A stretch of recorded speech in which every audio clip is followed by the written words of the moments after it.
What's up, guys? Welcome to yet another episode of Seriously Fast Diecast here on Seriously Fast Media Production. So this is everything I bought at Michigan. Yes, I know that I am a week late. Well, not everything at Michigan, but that for sure. A lot of fun stuff here. So as you can clearly see, next gen, next gen, next gen, next gen, next gen, that and that. So, with that being said, I know it's a little different than my typical unboxing video. I bought this at Michigan, took it out of the box, checked it out. I actually brought it to work and put it up in display at work since I work for a Ford dealership, Quick Lane, and Ford Motorcraft Parts. So kinda, it was pretty easy to decide that one should be displayed. Anyway, so let's take a peek at each of these new items that I snagged here all week. All right, so the first thing I think we're gonna bust out here is the Michigan stuff. So I like to get a pin from every event that I go to. I've got Daytona 500 pin, the championship pin from 2020. I've got the Ally 400 pin from Nashville from last season, 2021. So we've got the Firekeepers Casino 400 pin, August 7th, 2022. Just, I want to say they're like $8 or $9, something like that. Never mind, I lied, $10. All right, right there. So grab that. And this is something that I try to get every time that I go to the track, as long as they have them available. So 2022 Chevrolet Camaro. There it goes. Now it's in focus. 2022 Chevrolet Camaro Z01 program car from Michigan International Speedway. And to give you an idea, so I got my very first one from the first time I ever went to a race, 2010. So 12 years I've been going to NASCAR races. Very different. This is actually a Chevrolet Impala. You can see it's got the old school COT, big giant spoiler on the back. And then this is the next gen. So I'm going to show you guys those here in a minute. The next gens I've got up here. But this one is, I think from this entire wave, I'm just going to get the 3 show cars. I'm not really interested in any of the test cars. The show cars are pretty cool, though. But one huge disappointment, you guys can probably very clearly see it, even on the video, is that giant chip. That giant chip right there. Blatantly obvious. I didn't notice it when I went to, when I grabbed it. But yeah. So the thing that really sucks is the place I'm going to put these, I guess I can flip-flop it. But, I mean, that is just obnoxious. So,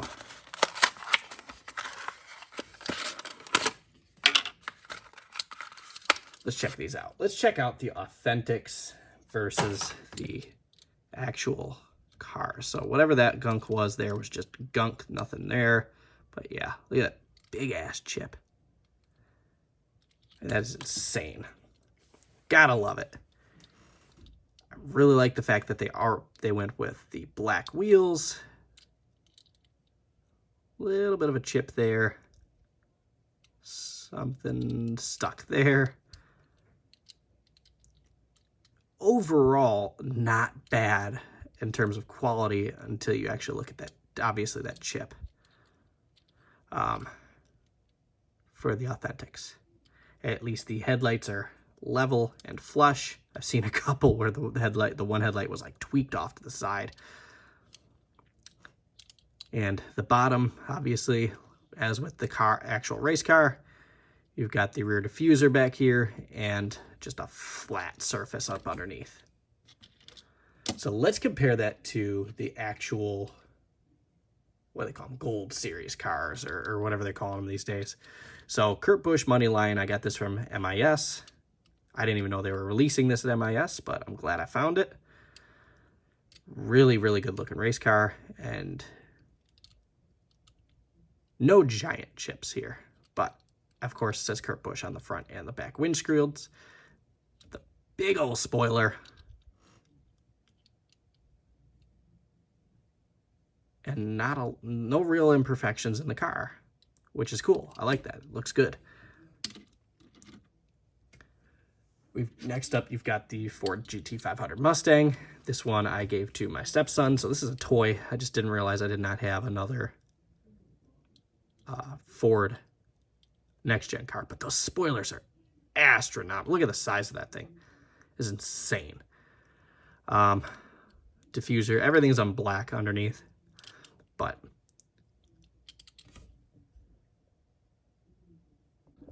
all right, so yeah, so these cars are great. They typically don't have a lot of imperfections. The little tiny chips you see are because, like I said, I gave it to a 4-year-old, and he's had a little fun with it. But real aggressive front end. I love the Mustangs. They went silver with the wheels. Got a little silver on the tire there. Other than that, good-looking race cars. Next up, we got the Chevrolet. Eric Jones here. Little bit of an imperfection there. Otherwise,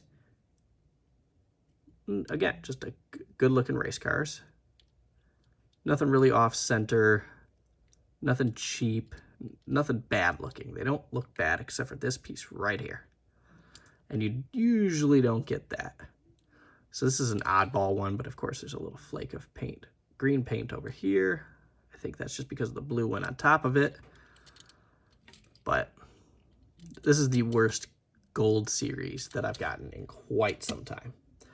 So, again, really good looking race cars. Everything's flush, everything's even. Definitely not the Authentics quality cars. Now we're gonna go a little bigger. And this is one that I wish I would have posted last week, but I've had a lot of content posted, so I'm not too disappointed with it. But that is, I did score a 124. Got the Harrison Burton Quick Lane Motorcraft 124. So, just going around the car, obviously you've got your huge differences. You got your dual exits on the exhaust, the vents off the side, that diffuser, not super detailed up underneath, but this is not the Elite. I wasn't going to spend Elite money. Reason I chose the Harrison Burton here, excuse me, I wanted that reflective number. I wanted a car with a reflective number, and this was, I believe, the only one, well, at least the only one that I found that I didn't have to go spend $100 on. Aggressive front end on that GT500. The thing I'm not too impressed with is the windshield. So it is not pressed in. The sticker here, decal here, isn't quite lined up like that is. Got the black alloy wheels, which honestly just blend right in with the tires, which, not too concerned with that. But again, that giant spoiler on the 124. Of course, they spin, the wheels turn, but and this window here is, again, not too stable. I really don't even like touching the damn thing. But you got the three-dimensional tail lights. So NASCAR did do a great job with the next-gen car. I really, really like the next-gen cars. I know some people do, some people don't. I love these things. One thing I'm fairly concerned with is for the winners. You guys have seen my collection. You know that I put my winners with checkered flags. So let's see where a checkered flag could probably pretty easily go right here. Yeah, so not too concerned with that anymore. So that's going to work. I believe each of them is going to be a little bit different.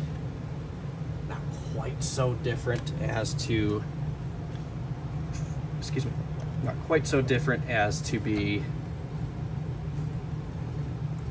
ridiculous, but it is what it is. So in terms of imperfections, this is very early in the production runs on these. There's nothing here that really disappoints me. You've got, kind of see it right here.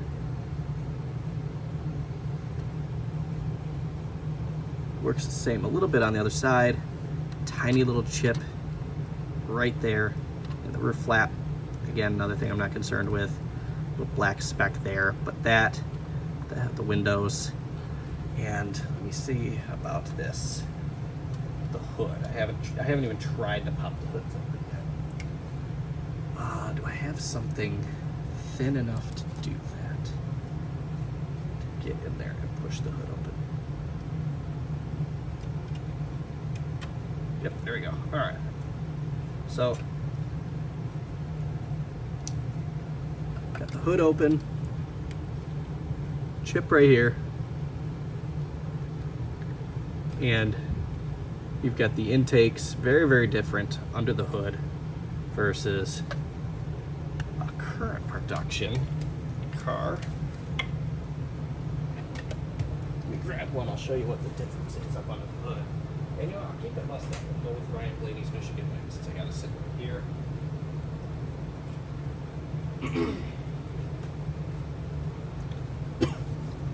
So they went, obviously, so you get the blue headers down there.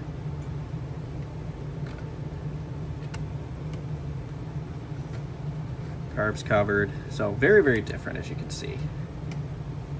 Looks like they probably use the same, no, actually it doesn't even look like they use the same engine mold.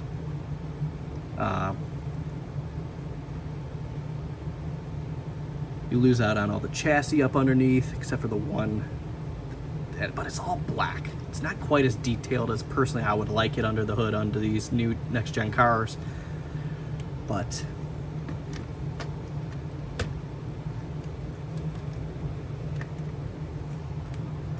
let's see. So obviously you've got the new intakes for the vents on the hood. Those are not three-dimensional though, which is kind of a bummer in terms of the next-gen car. Those should be 3D. Obviously they don't need to be clear all the way through, straight cut through or anything like that, but a little more detail would be nice. I might have to snag an Elite just to see, you know, what the quality difference is in terms of under the hood, trunk, stuff like that. Obviously not a big fan of the chip. Unfortunately, it seems to be something you can't really get away from these days, but under the hood's a tremendous difference. You can very, very clearly see. Let's get the hoods closed gently so we're not chipping them. Big difference in the next gen car. Anyway, so those are my pickups from Michigan. Obviously not the Blaney. The Blaney I picked up already. We've already had that one posted.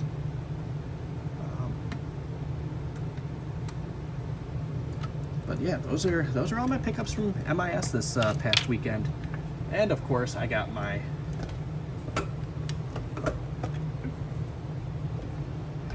media credential from Michigan. Thanks for watching, guys. I hope you guys liked the video. I'm actually going to do another one, which is a direct comparison between the Mustangs. So keep an eye out for that video as well.